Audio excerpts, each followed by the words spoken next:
guys, welcome back to our channel Zonal Marking. Today we're going to discuss Bundesliga that was played in round of 31. So first off the first match was played between Hoffenheim and Leipzig. Hoffenheim and Leipzig really put a good performance up. Both teams played really well.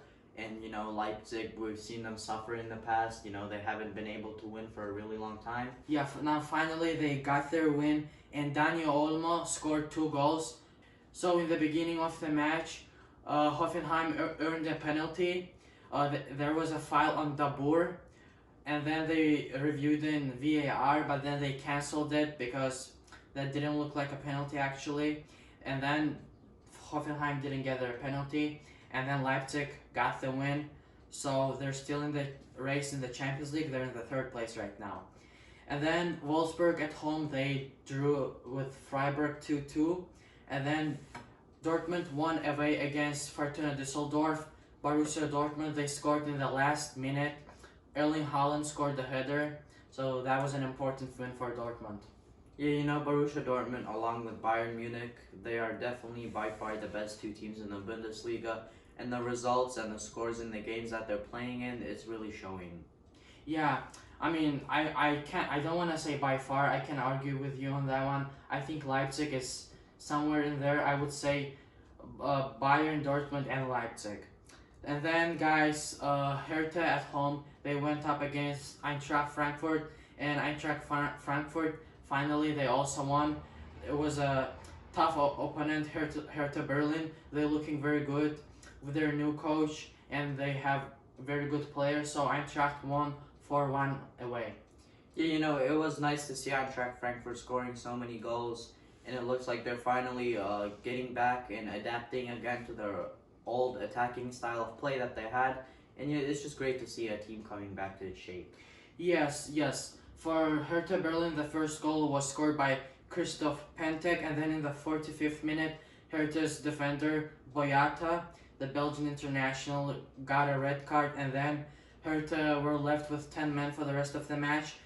But also, Andre Silva, finally, he scored for Eintracht. I mean, he scored before, but he didn't score for a long time. But in this match, he scored 2 goals. And then Bastos also scored in this match.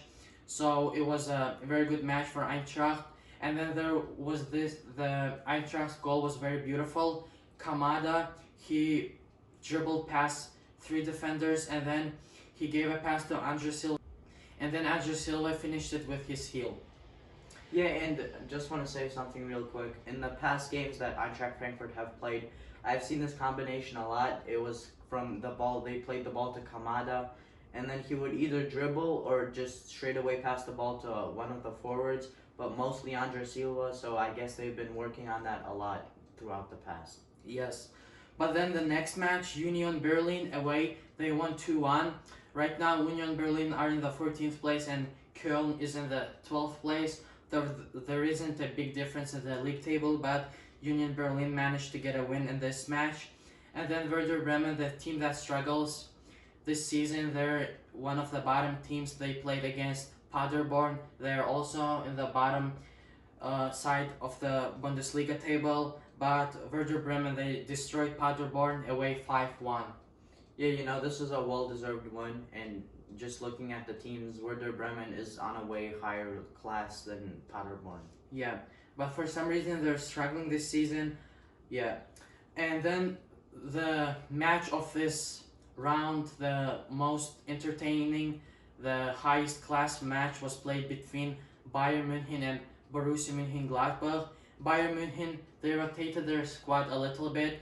This is unusual for Hansi Flick. He doesn't like rotating his players a lot, but in this game, the French player Cousins and Dutch striker Joshua Zirkzee, they started in the final lineup. Yeah, both of them are very young, and they're definitely going to be playing more and more throughout the upcoming seasons. But I want to point out Kingsley Coman. I think he had a great game that match. Yeah, but also the first goal was scored actually by Joshua Zirkzee. That was a gift from Borussia Mönchengladbach. Jan Sommer, he made a mistake. He just passed it to Zirkzee, and then he hit it in the empty net. We don't see that happen a lot. by Jan Sommer. He doesn't make much mistakes. And then by the end of the second half, Borussia Mönchengladbach, they scored, and then the score became 1-1. Benjamin Pavard scored an own goal, and then when Borussia Mönchengladbach equalized, they won the ball in the center of the field, and then they just passed it to the wing to Patrick Herrmann, and then he just ran down the wing, and then he crossed it, and then Pavard scored an own goal. He made the tackle, but that was unsuccessful, so that was an own goal. And then Leon Goretzka got the win for Bayern Munich in the 86th minute. He scored a beautiful goal. It was a very good shot from Goretzka. So Bayern, they're still unbeaten in 2020. It's very impressive. Before this match, my prediction was that the match is going to end 1-1 draw, but I almost was correct. But Goretzka, he ruined it. You know, I think that should not happen because Bayern Munich, they're in great shape right now and they're really looking unstoppable. And I think looking at the past years, this Bayern Munich team, it looks almost as good, if not even a little bit better than the team that won the Champions League back in 2013. Yeah, and what else we have to say is Borussia Mönchengladbach, there are two main strikers up front, Thuram and Alessandro Plea. They have a very good chemistry between them, but both of them didn't play in this match. One of them actually started. Thuram started this match, but then he got injured during the match. So Mönchengladbach were left without their main strikers, but they still had Stindl up front. So when we look at this game, I mean, Bayern didn't have a big advantage in this game. Both teams had a 50-50 possession percentage rate, and then pass accuracy was also about the same percentage. Bayern had 84%, and then Gladbach had 83%. And then when we look at the shots, Bayern had 12 shots, and then Mönchengladbach had 10 shots. So pretty much this match was even. Both teams had same amount of chances, but this is Bayern München. They just were more successful converting those chances into goals. And then the next match was played today. Augsburg played away against Mainz, and then Augsburg won 1-0. They scored in the first minute. It was a tough technique to score such goal, but Augsburg player, he managed to do it, and then Augsburg got the 3 points. And then another very interesting game was played also today. Schalke played against Bayer Leverkusen at home. Yeah, this was another interesting game that happened today. And I saw Bayer Leverkusen as the favorites for this match, but it ended up, the score was 1-1 at the end of the game. Yeah, Caligiuri in the 51st minute, he scored the penalty, but also Bayer's goal was cancelled. It was an offside, but Bayern still, they scored a goal, but Juan Miranda scored an own goal for Schalke, and then match ended up as 1-1 draw. So I think in this game, Bayern pretty much dominated in this match. They had the most of the ball possession. They created more chances. They had 16 shots, and then 6 of them went on target, while Schalke had only 7, and then 4 went on target. But when we look at this, we can say that Schalke were more accurate when they had their chances.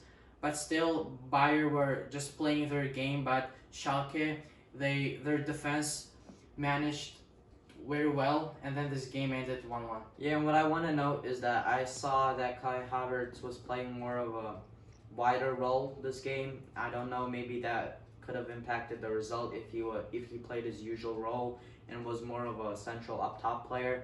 But you know, he also looked good playing out wide, so he got past the fullback, crossed the ball several times, created dangerous chances, so it was a good game. Yeah, and Nubel, Schalke's goalkeeper, he made some good saves. And then one moment that ended up in my memory is when Havertz started in the right wing. He dribbled past one defender, and then he crossed it to Alario, and then Alario hit a header. That was a very dangerous and close moment to become a goal, but that didn't happen, so match ended as a 1-1 draw. And when we look at the tables now, Leverkusen, this was enough to stay in the 4th place and go ahead Borussia Mönchengladbach. So now Leverkusen, they are in the Champions League position, but Schalke, they got the point, but they still struggling to get on form. They're in the ninth position, and in front of Schalke there is Freiburg, who are 3 points ahead. And as we know, Freiburg played a 2-2 draw, so we will see what's going to happen to Schalke by the end of the season. Thank you guys for watching this video, and if you stuck around to the end and liked the video, please leave a like, and also support the channel by subscribing and hitting the notification bell. Yes, I hope you like this video. Thank you for watching, and remember, all for football And football for all. and don't forget to subscribe. Goodbye.